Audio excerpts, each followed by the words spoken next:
तो हमारे सामने काफ़ी जो थी 240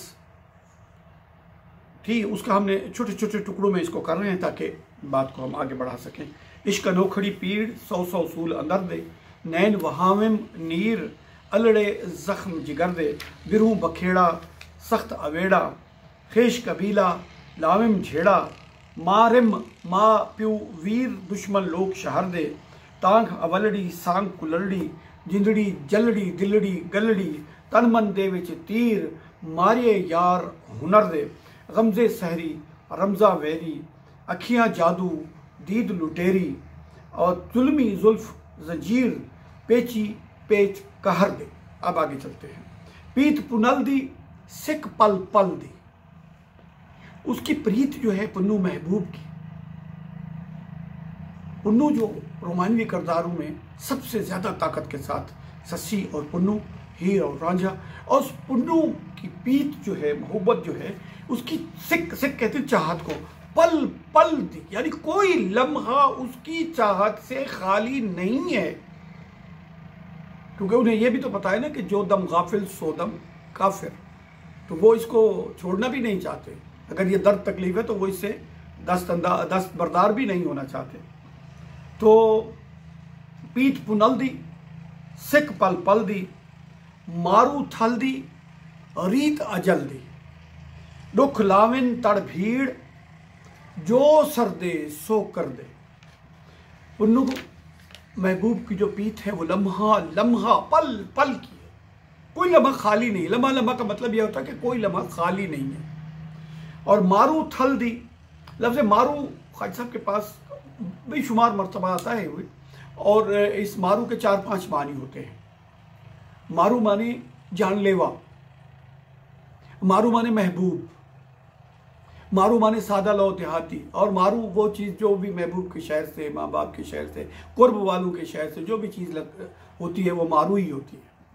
और इसको है आगे रीत अजल्दी, इसको बहुत सारे लोग रेत अजल्दी पढ़ रहे हैं, क्योंकि कलमी नुस्खा जात में ज़ेर ज़बरे तो नहीं लगी हुई थी, लिहाजा रेत और रीत लिखने में तो एक ज़ेर का ही फ़र्क है ना। तो ये रेत अजल्दी, यानी वो रेत तो इसको कहते हैं, रेत को रेत अजल्दी के मौत की रेत है, कह तो वो सकते हैं, कुछ ना कुछ मानी भी इसके बनते हैं, लेकिन ये रीत अजल्दी मारू थल का तो तौर तरीका ही ये है कि वो मौत का ही सामना करना पड़ता है, वहां पर मौत ही आती है वहां जाकर। मारू जो है वो जानलेवा जो है, तो वहां की रीत जो है, वहां की रेत भी ठीक है, लेकिन रीत जो है वो तौर तरीका जो है या उसका नतीजा जो है, जहां जो होता है वो क्या होता है, रीत अजल्दी। दुख लाविन तड़भीड़ जो सर दे सो कर दे। तड़भीड़ कहते हैं मुसलसल ताकत के साथ हमला करना, जोर के साथ। दुख लाविन तड़भीड़, और दुख जो है एक ताकत के साथ हमला आवर होते हैं, जोरदार हमला करते हैं। जो सर दे सो कर दे, सरल जो होता है वो होता है जो उनसे बर्दाश्त हो, जो उनसे मुमकिन हो पाए, जो वो कर सकते हैं। जो सर दे सो कर दे, और दुखों से जो भी मुमकिन है वो करके रहते हैं, यानी दुख किसी न किसी उस नतीजे पर पहुंचा के रहते हैं। और तूल निहाली डैन दिखाली, सबर आराम दे विसरियम चाली, लूलू लख लख चीर कारी तेग तबर दे। अब पहला मिसरा जो है इसको आप देखें, 4 लफ्ज है, तूल निहाली डैन दिखाली, बस 4 लफ्ज है। लेकिन ये 4 लफ्ज कहाँ ले जाते हैं, ये एक मिसरा क्या बन जाता है। अब ये तूल निहाली कहते हैं एक बारीक गदेला, एक थोड़ा सा उससे कुछ मोटा नरम गदेला। अब ये तूल निहाली आमतौर पर उरूसी सेज पर बिछाया जाता है, दुल्हन की सेज पर बिछाया जाता है।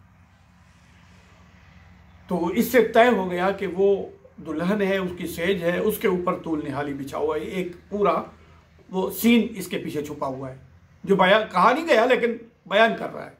तूल निहाली, यो नरम गदेले जो है, डैन दिखाली, यूं मुझे डायन की तरह नजर आ रहे हैं। सरायकी में दिखाला थीवन का मतलब इजहार होना और जिन्नू का इजहार होना, और वो चीज़ें जो इंसान को डराती हैं, खौफजदा करती हैं, या इंसान जिनसे डरता है, खौफजदा होता है, वो उनकी बात कर रहे हैं। और ये गोया एक डायन डायन की तरह मुझे नजर आ रही है कि वहां पर चैन नहीं है, करार नहीं है, सुख नहीं है। जो कुछ था वो तो उस महबूब के साथ ही था ना।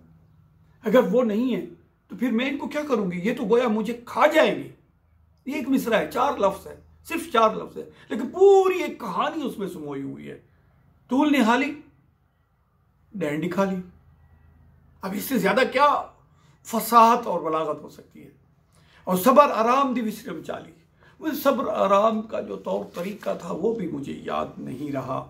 लूलू लख लख चीर, कि एक एक रुए में लाख लाख जरह है, चीर है, कट है, जख्म है और कारी तेग तबर्द है। और एक एक रुए में जो ये चीर और कट जो है कोई मामूली से है नहीं, वो कारी जख्म है, कारी कारगर, बहुत ज्यादा गहरे, मुअस्सर, गहरे।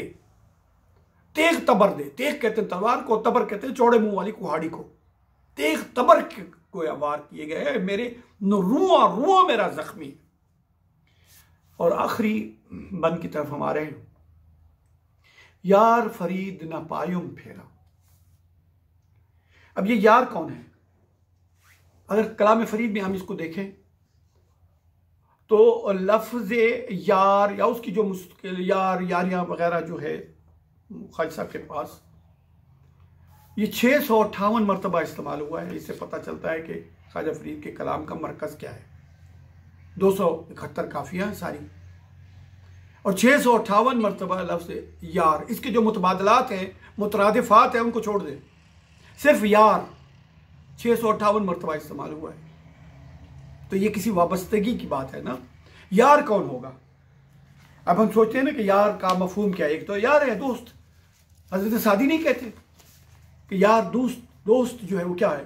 दोस्त था बाशद के गिरत दस्त दोस्त, दोस्त था बाशद के गिरत दस्त दोस्त, दर परेशान हालियो दरमांदगी। दोस्त कौन है? यार कौन है? यार तो वही है ना जो परेशानी के वक्त में आके दोस्त का सहारा बने, उसका हाथ पकड़े, उसका हाथ थामे, उसको कहे कि परवाह न कर, मैं तुम्हारे साथ हूं, मैं तुम्हारे दुख का शरीक हूं। वो है ना दोस्त। वैसे दोस्त का जो आम तस्वुर है हमारे पास वो क्या है?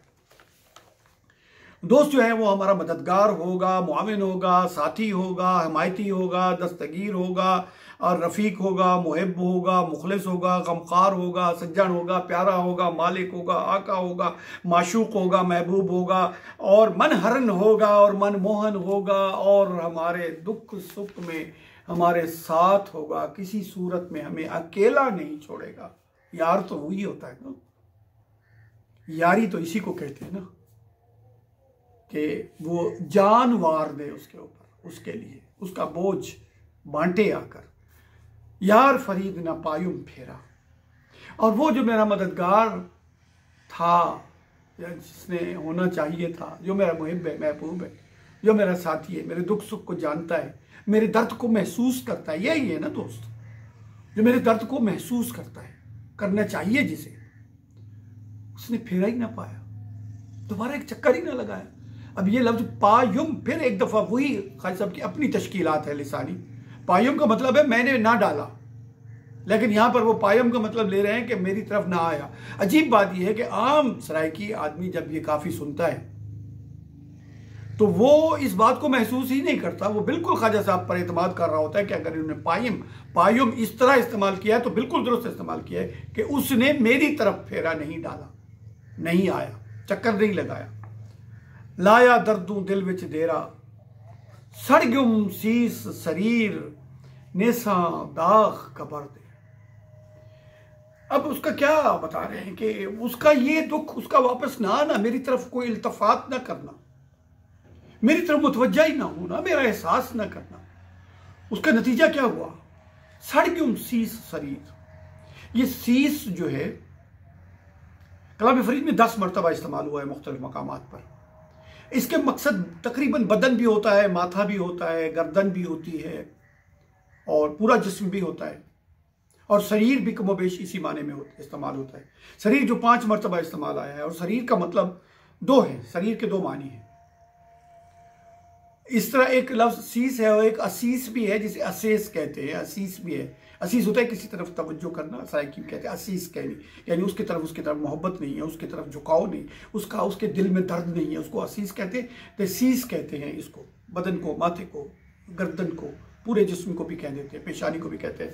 और शरीर जो है, एक तो शरीर यह है कि बदन को भी शरीर कहते हैं, सड़गम सीस शरीर नेसा दाग कबर दे, कि ये एक दाग मैं अपनी कब्र में ले जाऊंगा कि मैं जल बुझ गया यहाँ पर, लेकिन उसने मेरी तरफ तवज्जो ही नहीं की। और शरीर का माना भी बदम होता है, और एक शरीर का एक मतलब और भी होता है, जब किसी खौफ से या किसी वजह से हमारे जिस्म पर हल्की सी लर्जिश आती है, उसको भी शरीर कहते हैं। सड़गम सी शरीर नेसा दाग कबर दे फरीद, ये दुख जो है दोस्त की लापरवाही का, बेइतनाई का, उसका हमारी तरफ पलट कर तवज्जो न करने का, न देखने का, पलट कर ना आने का दुख जो है मैं अपने साथ कब्र में ले जाऊंगा। इस तरह से ये काफ़ी अपने इख्तिताम को पहुँची।